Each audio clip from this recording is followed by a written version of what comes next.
नमस्कार। मैं स्वतंत्र पत्रकार के पीपल। आज मैं गौतम सर के घर पर उनसे मुलाकात कर रहा हूं।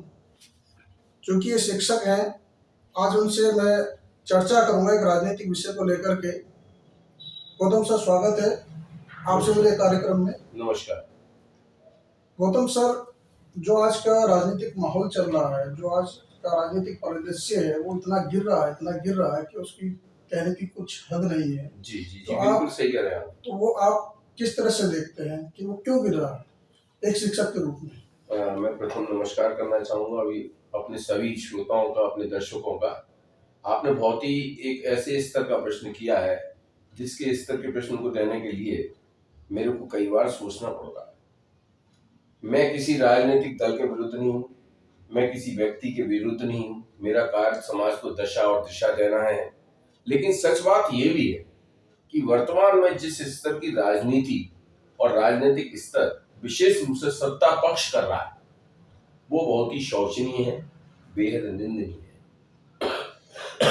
मैं आपसे केवल एक बात और कहना चाहता हूँ। यहाँ एक हमारे देश के बहुत ही प्रसिद्ध वकील हैं, सुब्रमण्यम स्वामी, अंतरराष्ट्रीय स्तर के विख्यात व्यक्ति हैं। उन्होंने भारतीय जनता पार्टी के प्रधानमंत्री जी के लिए दो शब्दों का प्रयोग किया है। बेहद नालायक व्यक्ति है, बेहद झूठा व्यक्ति है। 74-75 साल के ये हमारे भारत के प्रधानमंत्री जिस स्तर की भाषा का प्रयोग कर रहे हैं, मुस्लिमों के खिलाफ तुरंत जहर को उगलने का काम करते हैं। इस देश का संविधान बाबा साहब अम्बेडकर ने दिया था। उन्होंने किसी जाति धर्म के नाम पर इस संविधान की रचना नहीं की थी, लेकिन माननीय प्रधानमंत्री जी मुसलमानों के खिलाफ कांग्रेस की सरकार आ गई तो आपके मंगलसूत्र ले लेगी, इस तरीके के ओछे शब्दों का प्रयोग करने वाले व्यक्ति के लिए यदि डॉक्टर स्वामी ने ये कहा है कि नालायक व्यक्ति है, यदि उन्होंने ये कहा है कि हिंदुस्तान का सबसे ज्यादा झूठा प्रधानमंत्री है, तो मैं उनसे बिल्कुल सहमत हूं। प्रश्न इस बात का है कि 10 साल के अंदर आपकी कोई उपलब्धि हो तो आप चुनाव लड़ने के दौरान उसको कहिए ना। आप दूसरों को कोसने के अलावा हिंदुस्तान की प्रगति को आपने 10 साल में कितना आगे बढ़ाया। अभी मैं कल इंटरव्यू पढ़ रहा था, मैंने अमेठी के अंदर एक लल्लन नाम की बहुत विशेष व्यक्ति है, बहुत बड़े, वो अपने आप में मेरे हिसाब से राजनीतिक व्यक्तित्व तो नहीं है, लेकिन एक बहुत अच्छे पत्रकार है। उनके लोग कुछ अमेठी में गए थे, तो लोगों के शब्दों को सुनकर स्मृति ईरानी के प्रति मुझे बड़ी लज्जा आ रही थी। वो कह रहे थे 13 रुपए चीनी बिकेगी इस अमेठी के अंदर। उन्होंने इलेक्शन के दौरान ये वादा किया। हाँ, मैं वही बात कह रहा हूँ।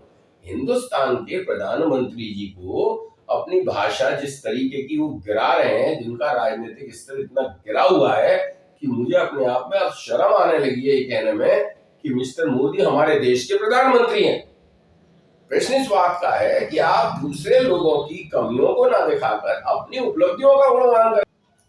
धारा 3 से 70 हटाने का गुणगान करने वाले प्रधानमंत्री जी से पूछेगी कश्मीर के अंदर आपकी पार्टी चुनाव क्यों नहीं लड़ रही है, भाग क्यों गई भारतीय जनता पार्टी? सर, चुनाव तो वो लड़ रही है ना। कहाँ लड़ रही है साहब? अरे सर, जनता उनके पक्ष में माहौल बनाया हुआ है। सर, 3 से 70 धारा के बाद में कश्मीर में कोई भी भारतीय जनता पार्टी की सीट पर चुनाव नहीं लड़ रहा है आदमी। ये इस बात को सिद्ध करता है कि भारतीय जनता पार्टी आवाम की आवाज को सुनती नहीं है, केवल अपनी अपनी कहने वाला ये एक बात बताइए, 4 साल में एक नौजवान 21 साल की नौकरी के बाद में 25 साल में रिटायर्ड हो जाएगा। ऐसा क्या कारण है कि 74 साल होने के बाद में, 75 साल होने के बाद में प्रधानमंत्री अपने आप को तीसरे कार्यकाल की आपसे अपेक्षा करते हैं?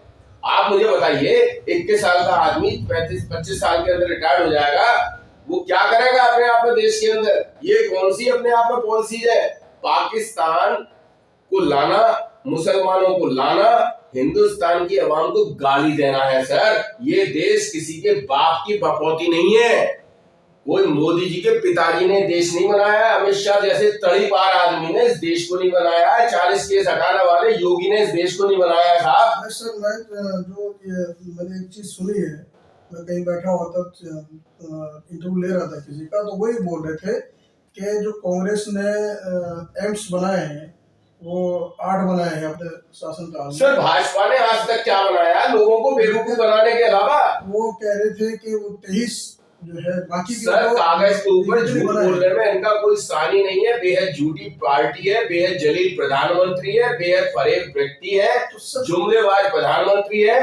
74-75 साल की उम्र के अंदर लोगों की बुद्धि सठिया जाती है और इस प्रधानमंत्री की बुद्धि सठिया गई है। मैं आपको लिख के दे रहा हूं, आप चुनाव के रिजल्टों का इंतजार करना। लोगों में इतना आक्रोश है, बेरोजगारी के नाम पे आक्रोश है, महंगाई के नाम पे आक्रोश है, महिलाओं की बेइज्जती के नाम पे आक्रोश है, सैनिकों का आक्रोश है, किसानों का आक्रोश है।